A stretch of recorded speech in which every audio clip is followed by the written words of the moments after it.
I'm Dr. Ludwig Lin. Welcome. Today, I am thrilled to follow up on the social media frenzy surrounding the incredible story of the match for one specific anesthesia resident to be. Shay Taylor Allen is a fourth-year medical student at Howard University College of Medicine, where she serves as the class vice president. At Match 2026, Shay found out that she matched into Yale Anesthesiology, her first choice. Congratulations. Not only is that already an incredible feat, but her backstory is even more astonishing. Shay was born in New Haven, Connecticut, and worked at Yale Medical Center as a janitor for 10 years, helping her mother while she was ill. And she then proceeded to come back as a anesthesia resident. This is a story about perseverance and talent winning out. And I wanted to make sure that I got to share it with the anesthesiology community and world. So, Shay, thank you so much for taking the time out from your hectic post-match life to speak with us. Of course. Thank you for having me. We ask all of our guests, do you have any, conflicts to share with us in terms No, of people sponsoring you, etc.? no. Okay. Well, I really want to spend this time discussing how, your origin story happened and how you came to match at Yale and, your allies, your champions, your mentors, and your goals. So maybe we could just start talking. Yeah. Let's hear. I know that the last time I looked, 4.2 million people have actually looked at your match clip on Insta. It's probably even more on TikTok. So I know that some of our listeners probably know this, but share with us your origin story. I know that you were born at Yale Hospital, but hmm what how did you grow up? Where and when? Please go ahead. Yeah, so I was born and raised in New Haven, Connecticut. And I was born with just me, my mom, and my two brothers. We were born in a single family home with just my mom. And yeah, I was born at Yale. So I went to middle school there. I went to high school there. I also went to undergrad and I got my master's degree. So I'm all the way Connecticut, all the way through from when I was born. But we grew up in a regular family home, even though my mom was a single mom at the time and she raised us on our own. I didn't get the feel for that all the way. It didn't feel like anything different for me. My mom made sure that, we had the best Christmas and the best Thanksgiving, as much as she can do, right? So I think that we just grew up like any American family at that time, and I didn't notice at that time that we grew up a lot less than other people. When you say a lot less, when did you decide that that was kind of how things were? um, I think once I got a little older, I got to see I want to say maybe around high school, I got to see that we lived a little different than others. We were on food stamps and on a state. And at that time, we were kind of living between homes. Like my grandfather would let us stay there whenever we couldn't afford to. I didn't know at the time we lived in a shelter. My mom didn't tell me that. So we got older. I don't remember those memories. I just remember being with my mom and my family and just didn't know that. So my mom did a lot to make sure that she didn't expose us to those things and that we kind of had the normal childhood. I just remember growing up and having friends in middle school and doing things that kids do, not knowing that my mom was struggling at the time. So, like I said, it wasn't until high school that I realized, okay, we don't have the things most people have. I might not be able to get a car for high school graduation. I might not be able to get the nice dress for prom. Those things that, you start to notice once you go to high school. She sounds like a superhero. I mean, that's a lot to go through Now that I as a see now, single I'm like, mom. whoa, I cannot believe being older and the things that you didn't have, but you were able to give. It's just amazing.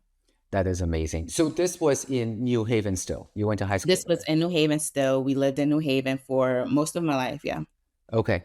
And how did you process that once you figured that out? I I guess think you were a that, teen, things are just hard anyway. yeah.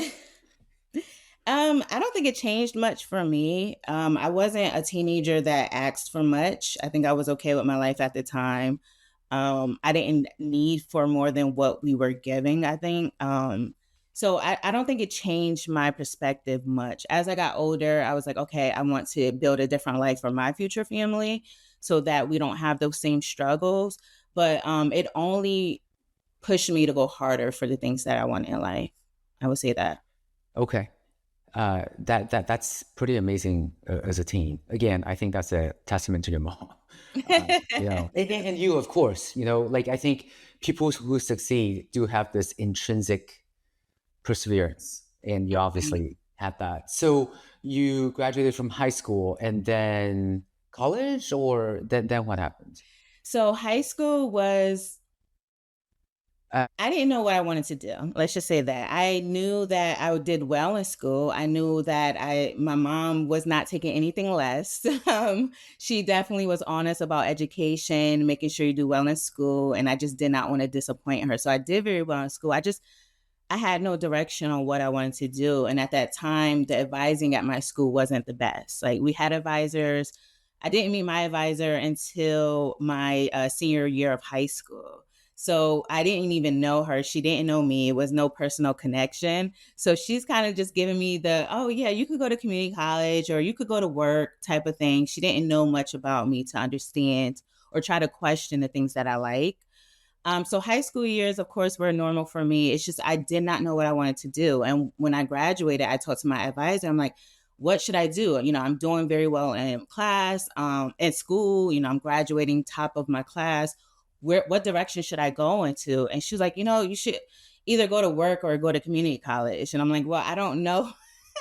That's still not enough direction for me, right? Can you help me a little bit more? So I still was confused, and my mom didn't go to college. So she didn't know what to tell me. She didn't know how to fill out financial aid. I think some people don't understand that there are a lot of people in this world that don't even know how to fill, or in this country that don't know how to fill out financial aid, something that we think is so basic and so simple.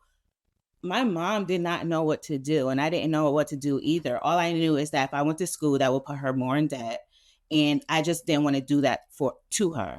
So I graduated not knowing what I wanted to do. I didn't apply to college. I decided that I wanted to go straight into the workforce. So that's what I did. I applied for jobs. and what kind of a job did you end up taking? So at first, I actually worked at Chili's. No, actually, I worked at Burger King first. That was my first job, was at Burger King. And that was actually right before I graduated high school. I was about 17, and I started off at Chili's. And the crazy thing is, not to sound like I'm the underdog in every story, but they didn't want to make me a server because they said I wasn't ready. So I had to stay in the front. And I'm just like, I want to be a server. I want to make a little more money, some tips. And they would not allow me to serve. So I said, I'm going to quit and I'm going to find a new job.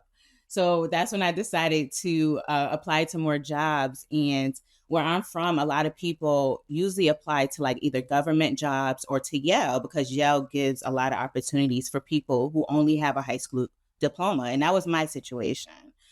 So I applied to multiple jobs within a hospital. Like I applied for food service, for janitor role, for patient transport. I was just throwing them out there until one of them catch. And that's when they called me back for the janitor role interview, or should I say environmental services, that what we call it at Yale.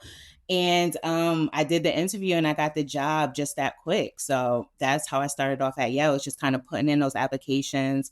I knew I had to help out my family somehow. And it was just a job that I took in order to get some money at that time.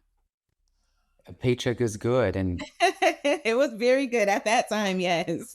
yeah, so it sounds, from what I'd be able to glean from the social media clips, that sometime during your career in environmental services at Yale, that your mom also got ill and was hospitalized at Yale. Is that right? Yeah, I'm glad you asked me about the timeline. I think a lot of people are confused. when they hear my timeline, because they're like, there's no way she was a janitor while in medical school, or how old is she? She still looks so young. There's no way she spent 10 years as a janitor. Thank you to everybody who said that. But I am 32 and I did spend 10 years as a janitor before I started medical school. So the timeline is that I started off at 18 and I worked all the way up until medical school. So until I was about to turn 28. So that was about 10 years. But in between that, I did eventually apply to a 4-year college. I went to Southern Connecticut State University, and I decided that I just wanted to go to school. I still didn't know what I wanted to do. I applied for general studies at that time, so I still had no clue what I wanted to do. I just knew I wanted to do something, and it wasn't until my sophomore year of college that my mom got sick. Okay. During my first year, and I still didn't know what I wanted to do. She was okay. Like, she was kind of not feeling well because 2 years prior we had a house fire and she had 3rd-degree burns in her lungs. Ever since then, she had like breathing issues, but we couldn't understand what it was. We thought maybe she had asthma or something like that. At that time, I knew nothing about the medical field, just nothing.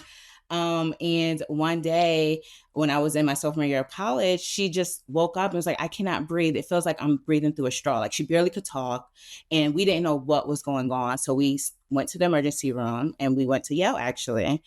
And we were letting them know, like, she's saying that she barely could breathe because she couldn't talk once she got there. So we were telling them, she originally said she feel like she can't breathe. And I just remember the doctor pulling me, my brother, and my aunt to the side and just like, do your mom have a history of mental illness? And I'm just like, huh? What? Like, why are you asking me this right now when we're in an emergency room? She has an emergency. She can't breathe. Why are you asking me that right now? And I just knew I felt uneasy about that. Something didn't feel right for me. And ever since then, I made sure to do my research and figure out why that doctor asked me that question. Now that you're in the medical world, do you have more insight into what perhaps he was trying to rule out, what he was thinking in terms of the differential diagnosis? So now that I am in the medical world and I know that vocal cord dysfunction is not something typical, I understand that he may not have known what was going on. But I'm not sure if that would have been, I guess, my first response, especially because her oxygen levels were dropping. So her numbers were saying that something was wrong. So I don't know if that would have been my first differential in emergency room, quite frankly. But right now I can kind of be on both sides and say, hey, he just probably did not know what was going on. And I don't want to say as much as that he didn't care. It's a lot of grace to give somebody. So, yes. Did she get better? She's 100% better. She has some therapy and she hasn't been to the hospital since. Oh, that's good. Yes, I think she had a few times that we went to the hospital, but because they know what's going on, that she was fine to leave. Okay, good. So you worked at Yale during college, and I know that you also have a master's, right? So you worked all through that as well? Yeah, I worked through all that as well. After Southern, I think after what happened with my mom, it wasn't until junior year that I took going to medical school seriously, because it took me about a year to kind of research. And then with everything that was going on with my mom, I just didn't have the time. So I did a little bit of research. Like, I always say the story how I went home and Googled how to become a doctor. Of course, that came later on. It wasn't like the next day of everything happening. But once I did a little research and figure out the steps that I need to take to become a doctor, it wasn't until junior year that I changed my major to biology and started to do some of the prerequisites. But I realized that my GPA was not enough because I was dealing with my mom being sick while working full time. It's just I was not paying attention enough to how my grades were in undergrad. And I didn't graduate with the best GPA or the most competitive enough GPA to apply to medical school at that time. So that's when I decided, let me go do a special master's program where I can get a better GPA and hopefully be competitive for medical school. Good thinking. Did you have input by this point? Were you talking to advisors that helped you strategize, or did you come up with this on your own? I kind of did on my own for a while. I think senior year is when I had an advisor at Southern. I went to my advisor and I was like, listen, I really think I want to apply to medical school. This is my story. I told him about the story of my mom and why I wanted to do it. And he did look at my GPA at the time. My GPA was a 3.2. He looked at my GPA and was like, unfortunately, I can't write you any letters of recommendation because I don't think you're ready for it with this GPA. He didn't advise me. He didn't tell me about the postbacks and special master programs. I kind of had to look at that on my own. He kind of just like, I don't think this is for you because of how your GPA and your grades are looking. So I took that in, but something in me told me that that wasn't the last, that wasn't it for me. I don't know what told me that, but something told me that wasn't it. So I decided to go home and do more research about what I can do to either increase my GPA or, seem more competitive for medical school. And that's when I seen different things about postbacks and special master's programs and all those things. So I decided to do that. I am so impressed that you were so resourceful and that you were. I'm impressed too. Every time I talk about the story, I'm like, what was I thinking? What is going on? I love it. So you figured out on your own that this is what you needed to do. And did you do this master's at Southern? Did you go I did somewhere that else? at Quinnipiac University, and it was a 2-year special master's program. Great. And do you feel like that was a difference in terms of you getting to Howard? I think it helped 100%. I ended up graduated with a 4.0 at the special master's program. So I felt like at the time, like, okay, I'm showing that I'm way more competitive than I was in undergrad. And these were classes that we literally take first year of medical school, like the biologies or, any genetics classes that we had to take microbiology. So all those classes I took for my special master's program. So I'm like, okay, I'm showing that I could do these classes. So I definitely felt like it helped a lot. And it definitely helped for my first year taking those classes already. You're like, I've done this. Yes, it felt I so know I can good. do it. I'm like, oh, okay, I just took immunology and micro and all these classes. So it definitely 100% helped a lot. How was the application process for medical school? Did you feel like you had to convince people to take you on, or did you feel like it was pretty smooth? Oh, no, it wasn't smooth. It wasn't. Um, I applied 2 cycles actually. So when I decided to go take MCAT, I knew nothing about the MCAT through all my research. I just thought it was an exam I took, and because I did really well in my science classes, that I can just take this exam without studying for or taking any practice tests. So I went in so blinded. I ended up getting a 498 the first time on my MCAT, and I was like, whoa, okay, maybe I have to go study for this thing. So the second time I took it, I actually went home, studied, and did so much better the second time. I cannot believe I even decided to go take it the first time.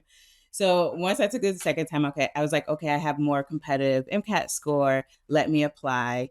I applied the first cycle, did not get in. I think maybe I don't think my application was the best. It didn't tell a story. And I noticed that later on that they love applications that kind of tell a story and tell a little more about your life besides, your numbers. And I didn't know that. The second time around, I was scrolling through Instagram and I seen this like mentorship program. So I'm like, maybe I need some mentorship. And I just signed my name and signed up for it. I didn't think anything of it. And I got a call from Dr. Gina Forster at Yale, and she called me. It was just some random day, and she was like, "Is this Shay Taylor?" And I'm like, "Yes." And she goes, "I just read your, application for this mentorship program. I can't believe you're a janitor wanting to go be a doctor. I love your story so much. I'm right here at Yale. I would love to mentor you." And I was like, yes, please. You're so excited. I'm excited. Let's do this. And she completely took my application and revamped it 100%. Truly told my story through my personal statement. And that the second cycle, I got way more interviews. And that's when I decided that I really want to go to Howard. Wow, I love that. I mean, what a great illustration of both your grit, I want to make sure I emphasize that, but also the power of mentoring, Uh-huh. Yes. because that was so key at that particular point, right? Yes. Yes. So 100%. that actually makes me want to ask you more about uh, this idea I have, which is, can you think about some of the critical moments in your life and your educational life, professional life, that really made the difference in terms of how you were able to continue and take the next steps toward your ultimate goal of becoming an anesthesiologist? Absolutely. I think so many people and things played a huge role, right? Between, even though my mom's sickness wasn't the best thing, but just her getting sick in general, if she didn't get sick, I don't know if I would have been down this path. But at that time, I was cleaning the CEO's hospital. Her name is Myrna. And I'm at her office. I'm sorry. I was cleaning the CEO's office. And she literally didn't really know me like that. I would just take out the trash sometimes and just check to make sure her bathroom was clean. But we never really spoke. I just knew I would clean her offices. And when my mom was extremely sick, I didn't know who to go to. Like, I'm just like, I need help because they keep writing it off as a mental illness. Like, who can help me during this time? And I got this bright idea to email Myrna, and I'm just letting her know who I was. I'm like, hey, I'm the janitor that cleans your office. And, my mom is going through this. They keep saying it's a mental illness. We know it's not. We had a house fire before. I think it could be from that. Like, is there any way that you can help us? And that same day, no lie, she emailed me back quick, which is crazy for a CEO to even email you back that quick. Same day, she emailed me back and was like, let me figure out what team she on and see what I can do. She never personally got back to me to say, hey, I did this or that. But we ended up getting a new team, and they were just so supportive. They gave us answers that we didn't have before. And that's when she eventually got diagnosed with the vocal cord dysfunction. So even though she didn't email me back and say what she did specifically, I know just her voice alone was enough to change my mother's whole, hospital stay and disease course. So she was definitely vital in my whole journey of becoming a doctor, because I got to see advocacy so quick and firsthand. And I never seen anything like that before. And I think that was the day that opened my eyes to what I can do for patients. That's powerful. Yeah. What about later on? What were some of the other critical moments? I mean, now that I've heard more of your story, I'm thinking about how you got the mentor at Yale who helped you with your application. Yeah. And you and I were Yes. talking about how, I work on trying to improve people's applications. So I think that, that to me is so validating. But yeah, so what about some of other moments later on? Yeah, I mean, mentorship alone, she helped me so much with my application. She gave me so much direction. She did simple things like, I didn't know how to write emails that look professional. I would email her, and she'd be like, okay, we're going to change up the way you email. So it's a bit more professional. So when you're emailing certain people, they don't take it the wrong way. So just small things she helped me with that I didn't know before starting this professional career, right? So I think mentorship is definitely key in how I got here. And I always give it up to her 100%. Like, she has helped so much. And that's why I'm so keen on mentorship. And I think that it's what we need, no matter what background you come from, in order to make it through medical school. So I definitely say mentorship was big for me. What made you decide that you were going to become an anesthesiologist? So weirdly, I didn't find out till later on that I liked anesthesia. And like so many students, I think we don't hear too much about it first and second year. It's not something I was able to rotate or know have know a preceptor or anything like that. So I didn't know too much about anesthesia. I didn't know that this will be a career that I would eventually love. It wasn't until third year of medical school, and we were doing rotations. Of course, we had surgery that we had to do, and I was in a case, and I seen the anesthesiologist kind of in the bag, just relaxing, chill. Now I don't want to say relaxing because I think that we always get that that bad image that we're just relaxing, right? Our jobs are hard. But I seen an anesthesiologist, and they're the only ones that spoke to me when I went into the OR. And that was one of my first times in the OR. And I was so scared, and I was shaking, and I'm just like, I don't want to, break sterile field. I'm scared to just move an inch, and I don't know how to glove up. I don't know how to do anything. And I was just this baby medical student that was just so afraid of the OR because of the things that I've heard. And yeah, the anesthesiologist is the first one that came out to me, said hello to me, asked me my name, and introduced himself as well. And that simple thing was enough for me to be like, okay, who are you? And can I learn a little more why you're so nice to me right now? So I decided to shadow at Howard, and I did shadow one of the anesthesiologists, and we got to talk a little bit more.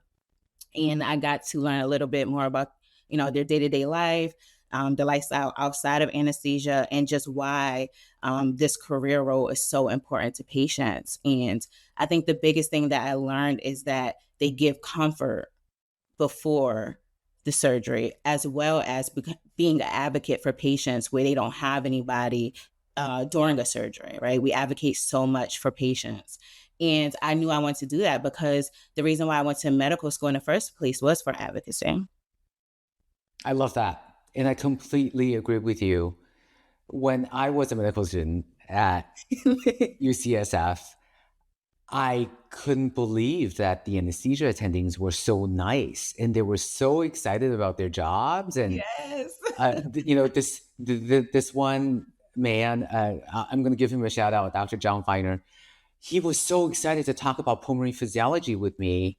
And I thought, who are you? You are attending. You don't talk to medical Right. students.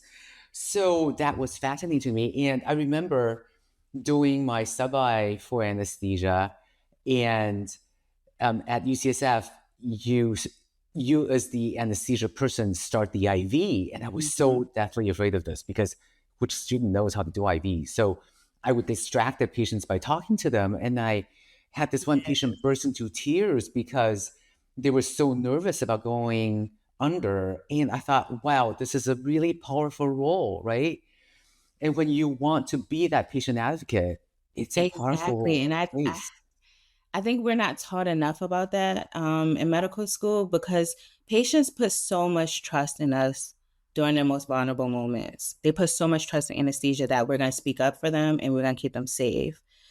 Just simple things that I see anesthesia do, like if, a patient is has to, have their clothes off before surgery, we make sure that they have a blanket on them and they're not exposed. Just something so simple to make sure that they're safe and not exposed during that moment is just amazing. I know I did an OB-GYN rotation where we got to take the picture as soon as the baby come out. They trust us with taking a picture of the child. And it's so many moments that may just seem so small, but it just made me fall in love with anesthesia in another way because I always thought you don't connect with your patients when you do anesthesia, but there's so many ways that you can. And I think I love that even more. And I also want to change the image that people have about anesthesiologists. I think they believe that we don't talk to our patients much. We just put them to sleep. But I'm a person who loves to talk to patients, and I want to show them another side that no, we love to talk to you. We can get to know you before your surgery, even if it's really, really quick. I want you to feel safe and just know that I have your best interests in heart. And I think that I can change that image a little bit. I love it. I completely agree with you. We can have such a powerful role in that Yeah. really scary moment for every single patient. So let me Exactly. ask you a little bit more about you and anesthesiology. I feel like anesthesiology is such a great combination of brain knowledge, physiology, Yes. pharmacology, physiology of every type, but you also use your hands a lot, Yes. right? All kinds of procedures, regional anesthesia. Do you have anesthesiology, a idea of which ones of those things you really enjoy? I'm not sure yet. That's exciting. Yeah, it's so hard. I think because I'm, of course, starting intern year and I only did a few away rotations before I applied. It's hard for me to kind of toggle or try to see what I like the most. Yeah, I'm not 100% sure. I think I like a little bit of everything right now. And hopefully, my PGY 1 year, I could kind of figure out what I like the most. Mhm. But I'm not 100% sure yet. I did I, love my OB anesthesia rotation a lot, and that was dear to me at the time. But yeah, I'm kind of open to everything right now. great. I think that's exciting. You talking about aware rotations reminds me to ask you more about the process of applying and matching, because that's such a gatekeeper, to be honest, for people getting into a specialty. Yeah. And let's admit it, anesthesiology is competitive to get into. Can you think of who? I mean, you don't have to give me names, but the types of people in your medical school journey who wound up being your champions, your allies, your mentors, who helped to get you to where you wanted to be, or Yeah. maybe you didn't even know you wanted to be there. Let's talk more about that. Yeah, so we don't have a home program at Howard. So I didn't get a lot of opportunities to work with too many anesthesiologists there. But there were other people who helped me that weren't even in the anesthesia at all. Specifically, Dr. Michael, she's in internal medicine, and she helped me so much with just getting research in anesthesiology before I decided to apply. I had I had some research background, but none was in anesthesiology, which I don't think that they kind of care too much about when you do apply. But I did want to show that I had a lot of interest in anesthesia and show that interest in the research because I do love doing research as well. So she helped a lot with that aspect of my application, as well as helping me with filling out my application, the things that I didn't know that you had to do for ERAS. ERAS alone is a lot. And just letting me know about when to apply for VISLO and knowing to apply early. Those are the small things that most people don't know. So she definitely played a huge role in when I was applying and when I was doing my away rotations. So I can thank her a lot for that. Anesthesiology, that's what it takes. How did you find Dr. Michael? So she's at Howard, and I actually worked with her during my internal medicine rotation. And I just remember she's a little small woman coming up to me and was like, "Do you want to do research?" I'm like, "Yeah." She was like, "I have so many projects, and let's figure this out." And she even allowed me to start a project on my own where I wrote the whole paper. So she's worked with me on so many projects that I've done, and she's just been so great on my journey. Wow, I love that. Mm-hmm. Really, that's what it takes. It takes somebody who just kind of opens that door for you, Yeah. literally.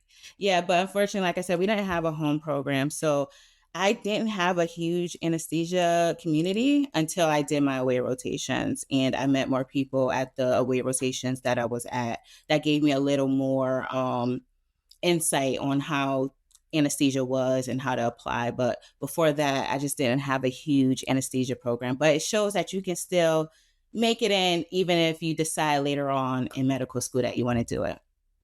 Yeah. This makes me uh, want to ask you a question about anesthesiology. Not a diss on Howard for not having a home anesthesia program, but do you have thoughts about ways you wish the institutions that you've been a part of uh, could have done more to help a young person grow and to understand what the possibilities are and how to achieve their Absolutely. goals. And it's not limited to medical school. We could be talking about high school. We could be talking about university. Is this something that you've thought about? Of course, all the time actually, because I always try to think of what I can do in the future for students. But I just wish these institutions invest earlier in their time and commitment to students who traditionally don't see themselves in medicine. Anesthesiology. I had to kind of figure everything out on my own. And I just wish I had those people behind me that I went to help for. I went to them for help, but I just wish they invested a little earlier in my career goals. And even though they couldn't visually see it because they looked at my grades, tried to help out a little more, right? So even if it starts before college, right? I know Yale does a thing where we go to high schools and we talk to students about anesthesia and if they could see themselves in these careers. So maybe investment a little earlier on and just show these students the life that they can have. Especially, a lot of students don't know kind of like the journey that they have to go to even get into medical school. They don't know every single thing. They don't know all the exams that they have to take.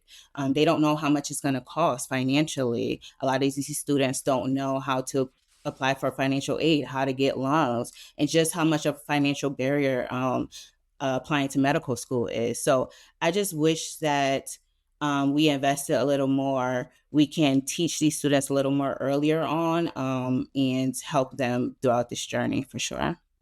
Right. I'm thinking about that as you're talking about it. And I'm thinking about your journey through it and how you found these things on your own. And that takes so many extra levels of anesthesiology motivation and persistence. I mean, you were really stubborn. You were like, I'm going to find out what's out there. And sometimes, people are just trying to stay afloat, right? I mean, yes. You probably had a lot of moments where you were just trying to like make it through the day. So, I mean, how does that even happen? I can't even tell you. I was talking to my husband about it the other day, because we was reflecting on my journey after doing all these interviews.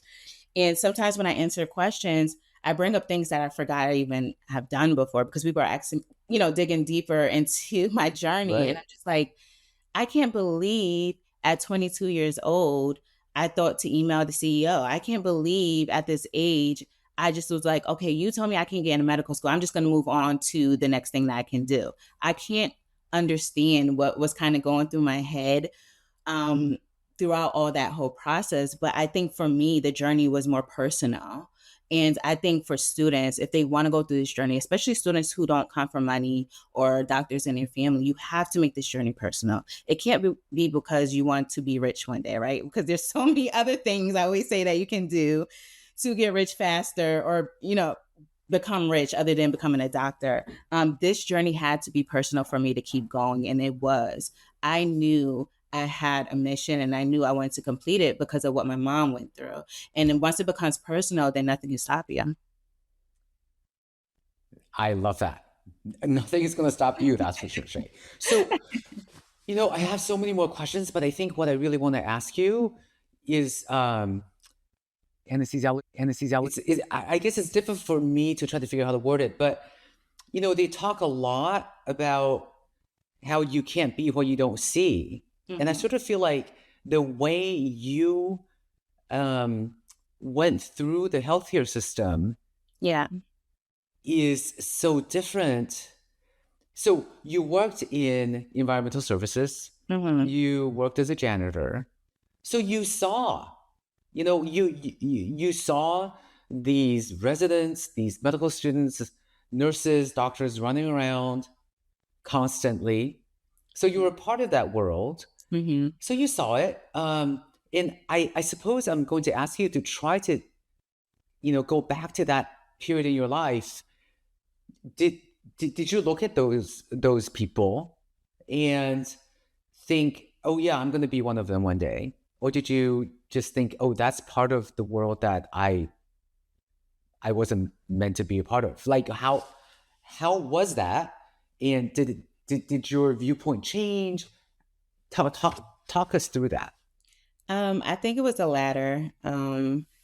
Even though I was working around, doctors, nurses, anesthesiology.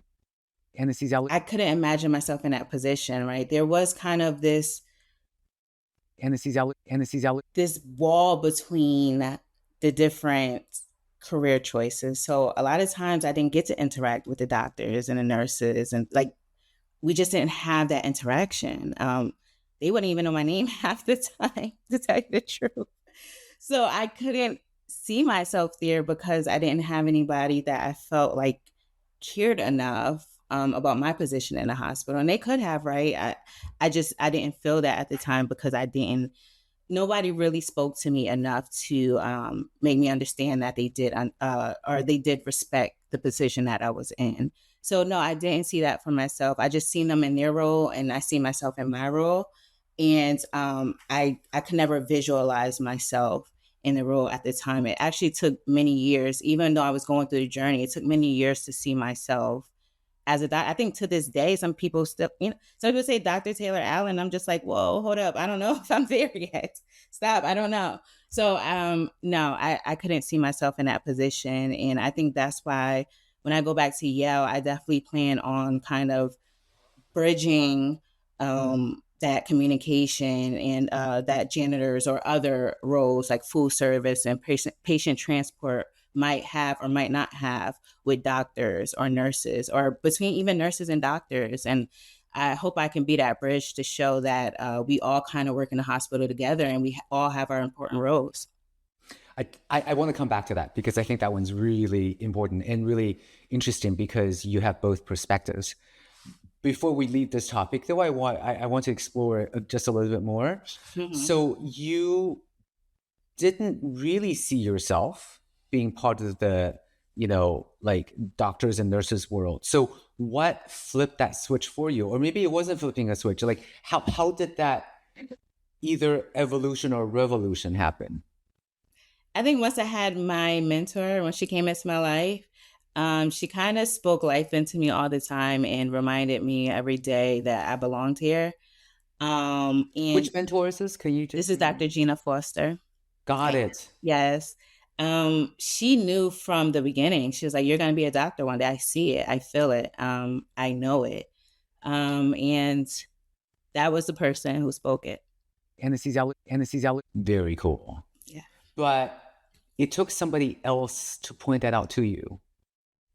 Yeah. Right? So I sort of feel like, wow, is everybody going to, hey, you go for it because okay. you made it. It's, yeah, you are allowed that. But I guess I really want to think about this a little bit more, like sort of like as we were talking, because you are stubborn and you were going to make it, but you didn't quite know what that was going to be. So you really needed a champion and somebody who believed in you and say, this is what you're going to do, right? So absolutely. Like I said, she's seen it way before I did. Even though I knew I wanted to go down this road and go down this journey of becoming a doctor, I still could not visualize it because I did not grow up in a town where you see too many people that look like me in white coats. Like even when you went to Yale, you didn't see too many of us at all. I actually grew up I didn't have a Black doctor. So I could not visually see it. I know I wanted it. I knew it was personal to me. I knew I wanted to be the doctor my mom didn't have, but I could not visually see myself in that white coat. And it wasn't until she came into my life and was like, there is no way you will be anything other than that I got to see it a little more. And she's the reason why I even started to tell my story, is because I wasn't even going to put in the application I was a janitor. And she was like, this is part of your story. This is who you are. And she just seen it from the beginning. And I needed somebody who spoke that life into me because I never had it before. I'm so glad that you're talking about her, because this needs to inspire all of us to do that for somebody, Yes. So let's get back to the goal you have of bridging that communication gap between the various people who work in the hospital. And I agree with you. I think we're all so busy trying to do our jobs well. Yeah. And I know that I'll be walking down the OR hallway and I'm obsessed with trying to walk as fast as I can to get back to my anesthesia cart so that I could draw up the stuff for the next case and get ready. And I see other people there, so I see, for example, environmental service people, and I always try to make sure I say hi and smile and say thanks. Yeah. But we're all in our own worlds. So do you have any memories of how you kind of wished people talked to people in EVS or Yeah. other people who work in the hospital, and how could we all make it, a better place without taking up, too much bandwidth, I guess. No, and I completely understand that. Being on the other side, I know it's like, especially if you just did an overnight shift or, you had a long, sometimes we have more than 12-hour days. Like, I completely get that we are all in our own world. Sometimes we have emergencies where we can't think of the person next to us. So I completely understand that now that I'm on the other side. I guess for me, I just wish, even if you don't speak first, if I say hi to you, just a general hi, how are you, would have been enough for me during that time to feel like I was seen, and not just somebody that was there to pick up your trash, or if they asked me to go clean up something that a patient spilled, or even they spilled, just the, hi, how are you? Would you mind cleaning this up? Instead of giving that demand firsthand, because I think EVS is what keeps the hospital doors open, and I think they deserve that same respect that we would give other positions in the hospital. So I only imagine, talk to the janitor that like you would talk to the CEO. That's what I would say. I don't think you go to CEO and just make your demands without speaking first. So I think if anybody can get anything from this story is treat the janitor the same way you would the CEO. And I think that would go a long way. Just something simple and small. I'm not telling anyone to go out their way, but just allow them to be seen. Be seen. I think that's a good theme. And also, to me, I think a lot about empathy and empathy in the medical world. And that's what you're talking about. Yes. Shining that light on everybody and acknowledging that they're there and they're seen. Yeah, and I can only imagine. That's it's going to change the whole hospital aspect. I'm only one person, but I'm just saying, I can only imagine if somebody feels super important in their job, how much of a difference that can make, right? If I'm EVS and I know I'm one of the most important people in that hospital, I am going to clean that floor like nobody ever seen it clean before, right? I'm coming in every day like, yes, I have a calling. This is what I'm here for. I'm keeping those hospital doors open. I can only imagine what difference that can truly make in a hospital. And it only takes one person at a time. That's how I feel. But yeah. Yes. Okay, so I have a question for you about your childhood neighborhood. Do you keep in touch with any of them? I'm curious about how they feel about you coming back home. Oh, my whole city is just so excited. I got Okay. so much support from everyone, between people that I grew up with and even people that are still in EVS. I still have friends that are on their doing the EVS role. So I I'm excited to go back. They're excited to have me back. And I plan to go, of course, before I start, visit all of them that are still working there. And they played a huge role in why I'm here as well. Like, allow me to sometimes take an extra 10 minutes on my break to study. Like, small things like that help. So everybody played an amazing role in this journey. So I can't wait to see them all. That is very exciting. Uh, well, congratulations. I can't say that enough, really. And I'm so excited for you. I'm so excited for Yale Anesthesiology. It's a Thank great you. department, and you are going to be so valuable as a member. So, that's all amazing. I want to wrap this up, but I also want to make sure that you get to say everything to our audience that you wanted to say. So, is there anything we have not talked about today that you really want to make sure that our audience hears? I think the biggest thing that I want to leave everybody with is that, as you can tell from my story, as cliche as this sounds, is that the sky is the limit, right? Um, Failure is okay as long as you try. I failed many times on this journey, as you can see, before I got where I needed to be. But it was something I needed to learn from my journey, and it's something that I wouldn't take back. So even if you fail, whether you're a young person trying to figure out what you want to do in your life, or you're somewhere in your career where you might want to change, it's okay to try. It's okay to fail. but just keep trying, because if you don't know what you can make out of it. So I hope my story motivates others and show that no matter where you start, all that matters is where you finish. You are right, and you are nowhere close to being done yet. So, Right, so right. I Only the beginning. exactly. So I, as a person in your field, I am going to look forward to everything that you're going to accomplish, and I am so pleased that we had a chance to talk today, Thank and I'm so proud that we get to help share your story, to amplify it, and to shout out all the champions and allies that helped you get there, because it takes a village. I mean, it takes somebody very talented in the middle of that village, but it takes a village to get you there. And you. Exactly. you're there, and you're going back to Yes. your village. And I just think that it's the best story ever. So thank Thank you you for so taking the much. time. And Of I'd like to thank our course. audience for Thank you. listening. This is Dr. Lin and Shay Taylor Allen, and just a great conversation. So thanks, everybody.